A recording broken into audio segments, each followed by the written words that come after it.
오늘은 대학 수학능력 시험이 있는 날입니다. 전국에서 어제 이게 살펴보니까요. 전국에서 63만 184명, 63만 명이 오늘 시험에 응시한다고 합니다. 저도 시험을 봤습니다만 우리나라의 수능 제도는 분명히 개선이 필요합니다. 교육은 100년지 대계다 이렇게 말은 하지만 교육부 장관이 바뀔 때마다 5년이 멀다 하고 그냥 장관이 바뀌는 경우들이 있고요.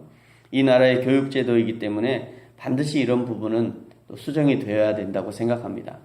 이런 것들을 수정하기 위해서요, 반드시 정치적인 변화가 있어야 하고요. 정치적인 변화를 이끌어내는 것이 투표입니다. 우리 그리스도인들은 반드시 정치에 관심을 가져야 하고요. 나라와 민족을 위해서 기도를 해야 하고 동시에 관심을 갖고 투표를 반드시 해야 됩니다.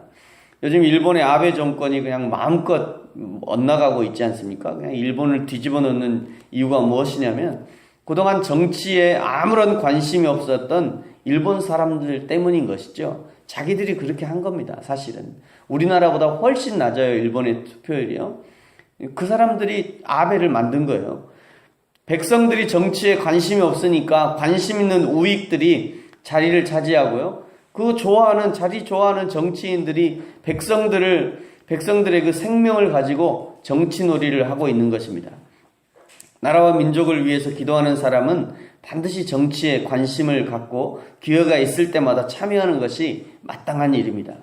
늘 얘기합니다만 도저히 이번 선거에 나와서 찍을 사람이 없다. 그러면 2등이라도 찍어야 돼요. 도저히 찍을 사람이 없어. 그러면 2등이라도 찍어야 내가 원치 않는 사람이 1등 되는 걸 방지할 수 있는 거예요. 내가 원치 않으니까 이번에 진짜 인물이 없어 그러고 포기하면 엉뚱한 사람이 1등 나가지고 이게 망쳐놓는 겁니다. 나라와 민족을 망쳐놓는 거예요. 언제 이제 또 투표가 있을지 모르겠습니다만 하여튼 우리 그리스도인들은 반드시 정치에 관심을 가지고요.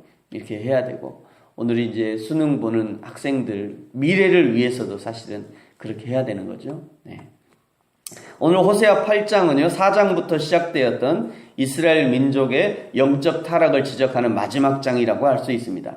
3절이 딱 꼬집어서 그것을 말씀하시는데요. 이스라엘이 선을 버렸다라고 말씀합니다. 우리 3절 말씀 같이 한번 읽습니다. 시작. 이스라엘이 이미 선을 버렸으니 원수가 그를 따를 것이라. 아멘. 그러므로 호세아에게 1절에 보시면 심판의 나팔을 입에 대고 부르라 라고 말씀하죠. 이미 심판의 나팔이 울렸는데 그런데 이스라엘 백성들은 2절에 보니까 나의 하나님이여 우리 이스라엘이 주를 아나이다 라고 부르짖고 있습니다. 심판의 나팔 소리를 듣고 우리 하나님이여 우리 이스라엘이 주를 압니다 라고 부르짖고 있는 거예요. 우리가 여호와 하나님을 아니까 그 심판을 그쳐달라는 것이죠. 6장에서도 있었듯이 이스라엘 백성들을 우리가 하나님을 알자, 여호와를 알자, 힘써 여호와를 알자 하면서 여호와 하나님에 대해서 알고자 했고 열심히 있는 듯 했습니다. 그러나 그들이 아는 여호와 하나님에 대한 지식은 그들이 섬겼던 우상에 대한 지식과 다를 것이 없었지요. 사랑하는 성도 여러분, 여호와 하나님을 알아야 합니다. 그러나 제대로 알아야 됩니다. 제대로 알아야 돼요. 내가 알고 싶고 내가 만나고 싶은 하나님이 아니라 성경이 말씀하신 하나님, 성경이 증거하는 하나님을 만나야 되는 것입니다. 꿈이나 환상이나 계시나 예언을 통한 하나님을 만나는 것도 좋습니다만 그 모든 것이 하나님에 대한 것들은 반드시 성경을 통해서 증명이 되어야 된다는 것이죠. 왜냐하면 우리 기독교는요, 이 성경을 하나님의 계시의 완결판으로 믿고 있기 때문입니다. 그렇지 않으면 지금 로마 천주교처럼요, 교황의 교지가 성경보다 더 위에 있게 될 위험이 있는 것이에요. 그러므로 성경에서 검증되지 않은 것, 성경보다 더 위로 가고자 하는 것들은 철저하게 우리가 배격할 수 있어야 됩니다. 인간에게는 기본적으로 뭔가 눈에 보여져야 안심하고 손에 만져져야 안심하게 되는 경향이 있는 것이죠. 하나님을 믿는다는 것은 보이지 않는 하나님을 믿는 것입니다. 요한복음 20장에서 예수님께서 도마에게 하신 말씀이 바로 그런 말씀이죠. 도마가 말합니다. 내가 그의 손에 못자국을 보고 내 손가락을 그 못자국에 넣어보며 내 손을 그 옆구리에 넣어보지 않고는 내가 믿지 않겠다라고 말합니다. 그러자 27절에 예수님이 말씀하시죠. 도마에게 이르시되 내 손가락을 이리 내밀어 내 손을 보고 내 손을 내밀어서 내 옆구리에 넣어보라. 그리하여 믿음 없는 자가 되지 말고 믿는 자가 되라. 예수님과 함께 3년을 동고동락했던 제자들마저도 이랬다면 하나님을 보지 않고 믿고 말이죠. 그 음성을 직접 듣지 않고 그저 성경을 읽고 그것을 하나님의 음성으로 믿는다는 것이 얼마나 놀라운 일인지를 알 수 있는 것입니다. 사랑하는 성도 여러분, 보이지 않는 하나님을 믿으심으로 예수님께서 도마에게 하셨던 말씀, 너는 나를 본고로 믿느냐? 보지 못하고 믿는 자들은 복되도다 하셨던 이 하나님의 축복, 믿음으로 하나님을 알게 되고 믿음으로 하나님을 만나게 되고 믿음으로 하나님을 보게 되는 이 축복이 저와 여러분 가운데 있어지기를 축복합니다. 오늘 3절에 보니까요, 이스라엘이 선을 버렸다는 증거를 하나님이 오늘 3가지로 이제 말씀합니다. 3절에서 너희가 선을 버렸다라고 말씀하는데 그 선을 버린 증거를 이제 3가지로 이제 말씀해 주시는 거예요. 자, 4절 한번 읽겠습니다. 시작.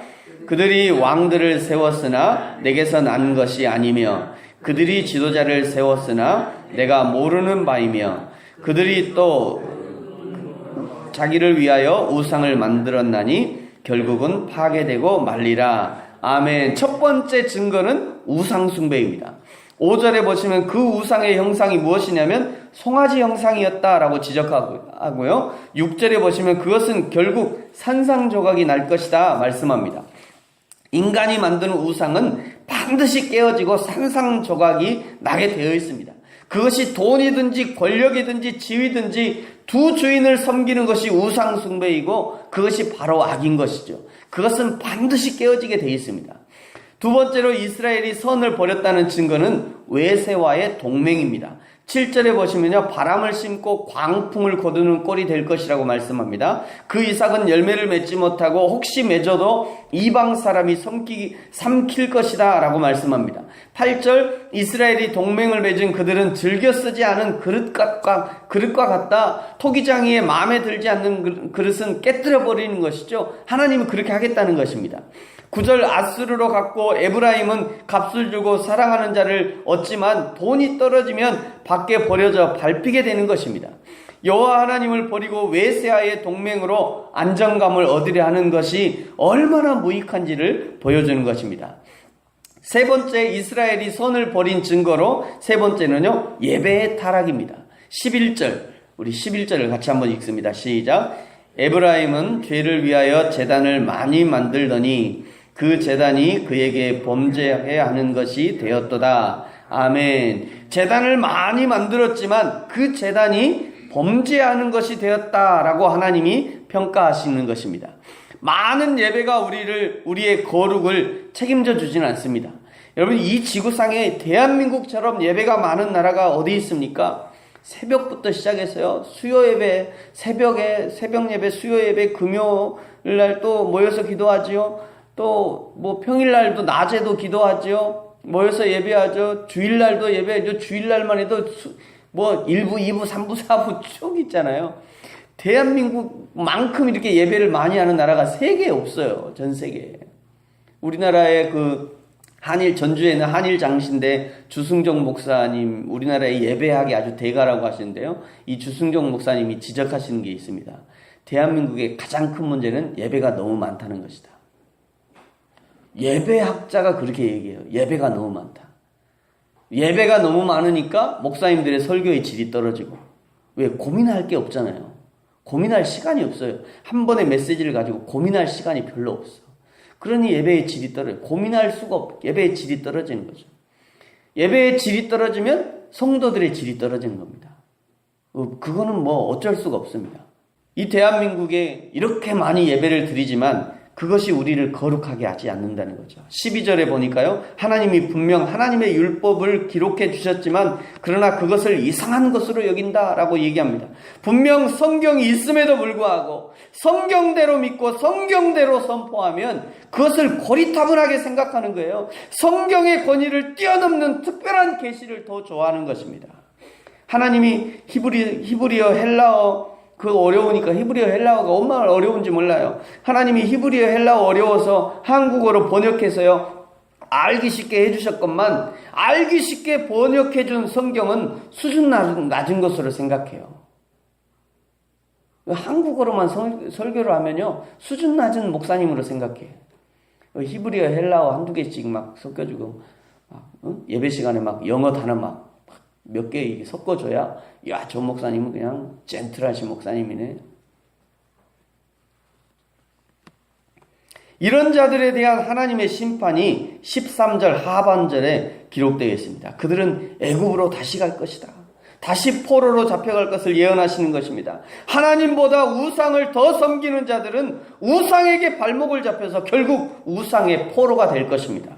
하나님보다 이방을 더 의지하는 자들은 결국 자신들이 의지하는 그 이방에게 포로가 되어서 애굽 때보다 더 심한 고난을 겪게 된다는 것이에요. 14절 보십시오. 결국 그렇게 자신들이 쌓은 견고한 성읍은 하나님께서 마치 소돔과 고모라처럼 불에 삼킴을 당하게 될 것이다 라고 말씀합니다. 사랑하는 성도 여러분, 오늘 하나님께서 이스라엘 백성들의 타락의 증거 세 가지를 보여주셨습니다. 우상 숭배의 모습입니다. 하나님 아닌 것과의 동맹입니다. 그리고 예배의 타락입니다. 혹시 저와 여러분 가운데 이런 모습은 없습니까? 몸은 하나님 앞에 와 있지만 그러나 하나님보다 더 사랑하는 것이 있고 하나님보다 더 의지하는 것이 있고 하나님보다 더 신뢰하는 것을 두고 있지는 않습니까? 당장 눈에 보이지 않는다 할지라도 오직 여호와 하나님만 섬기시기 바랍니다.